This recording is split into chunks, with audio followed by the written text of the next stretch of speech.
বিয়ে করতে গেল গোপাল। আগামীকাল গোপালের বিয়ে। মনের মতো করে তাই সে বরের পোশাক তৈরি করিয়ে পোশাকটা বাড়িতে এনে দু একবার পরেও দেখলো, তারপর বিরক্ত হয়ে তুলে রেখে দিল।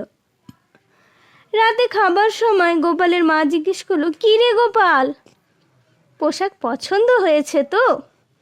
গোপাল বলল, সবই ঠিক হয়েছে মা, কিন্তু দর্জি বেটা একটু পাঞ্জাবিটা বেশি লম্বা করে ফেলেছে। পরদিন সকালে গোপাল বেরিয়ে গেল কৃষ্ণনগর বাজারে। মায়ের হঠাৎ মনে পড়ে গেল কাল রাত্রে গোপাল বলেছে তার পাঞ্জাবিটা বড় হয়েছে। তাই সে ভাবলো একটু ছোট করে কেটে দেওয়া যাক। এই ভেবে সে পাঞ্জাবির খানিকটা ঝুল কেটে সেলাই করে রাখলো।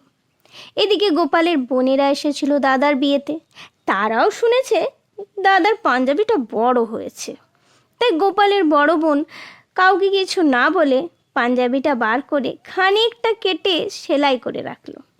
দুপুরে খাওয়ার পর ছোট বোনেরও মনে পড়লো দাদার পাঞ্জাবিটা বড় হয়েছে, সেটা ঠিক করে দেয়া দরকার, না হলে দেখতে বেমানান হবে।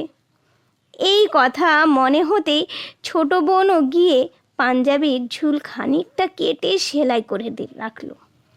এভাবে কাটতে কাটতে বেশ ছোট হয়ে গেল পাঞ্জাবিটা।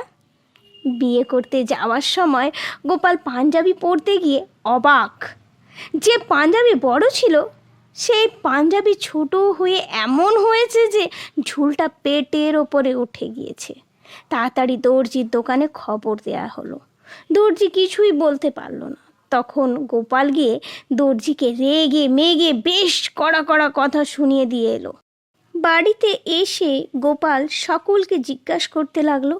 অবশেষে জানতে পারলো যে তার কথার ভুলের জন্যই এই ঘটনা ঘটেছে।